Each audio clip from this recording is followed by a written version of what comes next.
నామున అందరికీ వందనములు తెలియజేస్తున్నాను. అందరికీ వందనములు, అందరికీ వందనములు, అందరికీ వందనములు. Happy Christmas, merry Christmas, happy Christmas. Okay, అంతా బాగానే ఉంది. ఇంతకీ మనం ఎందుకు వచ్చాం ఈరోజు? క్రిస్మస్ కాదా? క్రిస్మస్ అంటే ఏంటి? కిస్మిస్. కిస్మిసేనా? కాదు. క్రిస్మస్ అంటే క్రీస్తుని ఆరాధించడం. ఇక్కడ ఉన్న మనకి చాలామందికి తెలియదు కనుక నేను ఒక విషయాన్ని చెప్తాను. క్రిస్మస్ అనేది రెండు పదాల కలయిక, క్రైస్ట్ అండ్ మాస్. క్రైస్ట్ అంటే క్రీస్తు, మాస్ అంటే ఆరాధన, దేవుని ఆరాధించడం. సో సర్వలోక మానవాళికి పాపుల రక్షకుడుగా వచ్చి సమస్త జనాంగాన్ని కూడా దేవుని వద్దకు నడిపించాలని భూలోకానికి మానవ అవతారిగా వచ్చినటువంటి యేసుక్రీస్తు వారిని ఆరాధించేటువంటి మంచి సమయం. దాని గురించినటువంటి పూర్తి వివరాలు మేము ముందు తెలియజేయడానికి ప్రయత్నం చేస్తూ ఉంటాం. అయితే యేసుక్రీస్తు వారు ఈ లోకానికి రావడానికంటే ముందుగా చాలామంది ఈ లోకంలో నివసించే ఉంటారు, అవునా కదా? మీకు అందులో చాలామందికి బైబిల్ చరిత్ర తెలిసిన వాళ్ళు ఉంటారు, తెలియని వాళ్ళు ఉంటారు. తెలిసిన వాళ్ళకి మీకు కొంచెం అర్థమవుతుంది. తెలియని వాళ్ళకి ఏంటంటే యేసుక్రీస్తు వారికి పూర్వమే యేసుక్రీస్తు వారి యొక్క రాక గురించి చాలామంది జీవిత చరిత్రలో మనం చూస్తూ ఉంటాం. దాన్ని దేవుని నిత్య ప్రణాళిక అంటాం. దేవుని నిత్య ప్రణాళికలో భాగస్తులైనటువంటి కొంతమందిని మేము పరిచయం చేయబోతున్నాం. యేసుక్రీస్తు వారు లేనప్పుడు యేసుక్రీస్తు వారు చనిపోయారు కదా, యేసుక్రీస్తు వారికి అంటే ముందు చాలామంది చనిపోయారు కదా, వాళ్ళందరూ ఎలా వస్తారు అనుకుంటున్నారా? మా పిల్లలు, చిన్న పిల్లలు తమ యొక్క చిట్టి చేతులతో, చిట్టి కాళ్ళతో బైబిల్లో ఉన్నటువంటి వ్యక్తుల యొక్క లక్షణాలను మేము కనపరచలేకపోయవచ్చు, కానీ వారి రూపాలను చూస్తే ఖచ్చితంగా వీళ్ళు పసిగడతారని మా పిల్లలు చిన్నగా కాస్ట్యూమ్స్ వేసుకొని వచ్చారు. వారి గురించి నేను చెప్పకపోయే ముందు మీరందరూ ఈ మాట దృష్టిలో పెట్టుకోవాలని కోరుకుంటున్నాను. క్రిస్మస్ అంటే నాటికలు, కేకులు, డ్యాన్సులు, యాక్షన్ సాంగ్స్, పిల్లల వాక్యాలు చెప్పడం ఇవి మాత్రమే కాదు. అసలు మనం దేనికి కూడుకుంటున్నామంటే ప్రధాన కారణం క్రీస్తుని ఆరాధించడానికి. ఎందుకు కూడుకున్నాం మనం అందరం? వెనకాల తల్లులు చెప్పట్లేదు. ఎందుకు కూడుకున్నామండి మనం అందరం? మగవాళ్ళు రావట్లేదు. క్రీస్తుని ఎలా ఆరాధించాలి? ఆత్మతోనూ సత్యముతోనూ ఆరాధించాలి. ఆ ఆత్మతోనూ సత్యంతోనూ దేవుని ఆరాధించిన కొంతమంది వ్యక్తుల పరిచయాలను మేము తీసుకువస్తాం. కనుక శ్రద్ధగా వాళ్ళని చూడటమే కాదు, వారి వెనకాల వస్తున్నటువంటి వాయిస్ను కూడా మీరు పసిగట్టి వారి యొక్క లక్షణాలను కానీ దేవుని నిత్య ప్రణాళికలో వారు ఏ విధంగా వాడబడ్డారు అన్నది ఒక్కొక్కరుగా విందాం. దయచేసి వారిని ఎంకరేజ్ చేస్తూ వారిని ఆహ్వానించాలని కోరుకుంటున్నాను.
మొదటిగా ఆదాము హవ్వ. దేవుని నిత్య ప్రణాళికలో ఆయన తన స్వహస్తాలతో నిర్మించిన ఆది మానవులు మరియు సర్వ మానవులకి ఆది తండ్రులు ఆదాము హవ్వలు.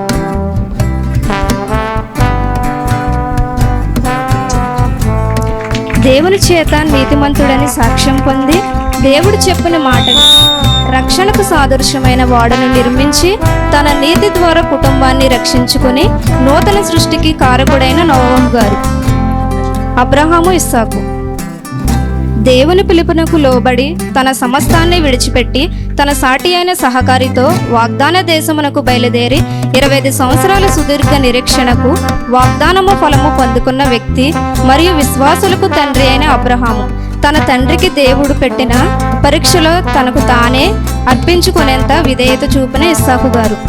యోసేపు యాకోబునకు ప్రియమైన కుమారుడు తన కలల వలన అన్నల చేత అమ్మబడి దేవుని నిత్య ప్రణాళికలో భాగంగా కలల యొక్క నెరవేర్పును పొంది ఐగుప్తు దేశం అంతటి మీద అధికారిగా నిలవబడిన ఫలించటి కొమ్మ యోసేపు గారు. దేవుని ప్రణాళికలో భాగంగా బాల్యంలో ఐగుప్తు కోటలో సకల విద్య ప్రావీణ్య ఐగుప్తు ధనము కంటే దేవుని విషయమైన నింద గొప్ప భాగ్యమని ఎంచుకొని తన సమస్తాన్ని విడిచిపెట్టి మిద్యాను దేశంలో దేవుని ఆజ్ఞను పొంది తన స్వజనులను దాస్యత్వము నుంచి దేవుని సహాయంతో ఇశ్రాయేలీలను విడిపించిన వ్యక్తి మరియు దేవుని ఇల్లంతటలో నమ్మకమైన వాడును మిక్కిలి సాత్వికుడునైన మోషే. ఇశ్రాయేలీను విడిపించుటలో మోషే నాయకత్వానికి సహకారిగా ఉండి తన తరువాత తరాల వారందరూ దేవుని ఆదరించుటలో ప్రధాన యాజకుడు పాత్ర పోషించిన వ్యక్తి. గొడ్రాలిగా పిలువబడి తన బాధను దేవునికి మాత్రమే విన్నవించుకొని ఆయన సన్నిధిలో వాగ్దానమును పొందుకొని వాగ్దాన ఫలమును పొందిన తరువాత తన మొదటి కుమారుణ్ణి దేవునికి అర్పించుకున్న గొప్ప తల్లి హన్నా గారు. బాల్యము నుండి దేవుని సన్నిధిలో పెరిగిన వ్యక్తి, బాల్యంలోనే దేవుని స్వరము విన్న వ్యక్తి మరియు ఇశ్రాయేలీల చివరి న్యాయాధిపతి మరియు ఇశ్రాయేలీల మొదటి రాజును అభిషేకించిన వ్యక్తి సమూయేలు గారు. దావీదు బాల్యము నుండి దేవుని మీద ఆధారపడిన బాలుడు, గొర్రెల కాపరిగా ఉండి సింహము మరియు ఎలుగుబంటిని చంపినటువంటి బాలుడు, దేవుని ప్రజల పక్షాన నిలువబడి 6 మూరల జానుడు సుమారు 9 అడుగుల కంటే ఎత్తైన గొల్లియాతును చంపిన బాలుడు, దేవుని ఇష్టానుసారుడు మరియు ఇశ్రాయేలీల రెండవ రాజు, దేవుని ఆదరించుట కోసం ఆలోచన చేసి మందిరాన్ని నిర్మాణానికి సమస్తమును సమకూర్చిన వ్యక్తి, దేవుని నిత్య ప్రణాళికలో భాగంగా సింహాసమును స్థిరపరిచేందుకు దేవుని వాగ్దానాన్ని పొందిన యెషయా కుమారుడైన దావీదు గారు. బానిసగా ఉన్నప్పటికీ దేవుని ప్రేమను బట్టి తన యజమానుని స్వస్థతను గురించి ప్రయాసపడి దేవుని నామమునకు మహిమకరంగా పనిచేసిన ఇశ్రాయేలు చిన్నది. బాల్యంలోనే బబులోనులు చెరలోకి కొనుపోబడిన బాలుడు, ఆహార విషయంలో దేవునికి విధేయత చూపి పవిత్రంగా ఉన్న బాలుడు, ప్రధానులకును ప్రధానుడు మరియు సకల విధములకు ధర్మములను స్వప్న భావములను గ్రహించి తెలివైన వ్యక్తి, ప్రధాన పాత్రుడు, ఆపదలలో సైతము దేవుని నమ్మకము ఉంచినవాడు. బబులోను చెరలో ఉన్నప్పటికీ యూదులను కాపాడుటకు ముందుగానే తన ప్రణాళిక ప్రకారం దేవునిచే రాణిగా చేయబడిన స్త్రీ, తన స్థానం మారిన దేవునిని తన ప్రజలకు మరువని ఎస్తేరు. నేటి అత్త కోళ్లకు వీరు ఆదర్శం. తన కోడలను తన సొంత కుమారుని వలె చూసుకున్న నయోమి అన్నీ కోల్పోయిన తన అత్తను విడువక చివరి వరకు కలిసి ఉన్న రూతు. రక్షకునికి ముందుగా వచ్చిన బాప్తిసమిచ్చు యోహానును వృద్ధాప్యంలోనే కనిన ఎలిజబెత్తు. రక్షకుని ముందుగా వచ్చిన బాప్తిసమిచ్చు యోహానును వృద్ధాప్యంలో కనిన ఎలిజబెత్తు రక్షకుని తన కడుపున పుట్టాడని దూత చేత వర్తమానము పొందిన ధన్యురాలైన మరియను కలిసిన సందర్భం. మానవులను పాపపు బంధకముల నుండి విడిపించుటకు, దేవుని నిత్య ప్రణాళికను నెరవేర్చుటకు మానవ రూపి దాల్చి దాసునిగా బ్రతికిన పవిత్రుడను, నిర్దోషి, నిష్కల్మషుడును, పాపులలో చేరక ప్రత్యేకముగా ఉండిన వ్యక్తి, పాపులను రక్షించుటకు దివి నుండి భూమికి దిగివచ్చిన నజరేయుడైన యేసుక్రీస్తు గారు. ప్రభు ప్రసంగంలో మునిగిపోయిన ప్రజలందరికీ ఆహారం కల్పించుటకు, తనకు కలిగిన దానిలో ఇతరులకు పంచిపెట్టుటకు ఇష్టపడిన చిన్నవాడు, 5 రొట్టెలు 2 చేపలు. యేసుక్రీస్తు తన ఇంటిలో ప్రవేశించగానే తన చేసిన తప్పులను ఒప్పుకొని ఆయన తన ఇంటిలోనికి కాక తనలోనికి కూడా క్రీస్తును ఆహ్వానించిన జక్కయ్య గారు. బంధింపబడిన పేతురుని విడిపించాలని ప్రార్థన చేస్తున్న సంఘంతో కలిసి ప్రార్థన చేసిన చిన్నది. దానిని దేవుడు ఆలకించి సమాధానం ఇచ్చాడు అని మొదట నమ్మిన బాలిక అయిన రోదే చిన్నది.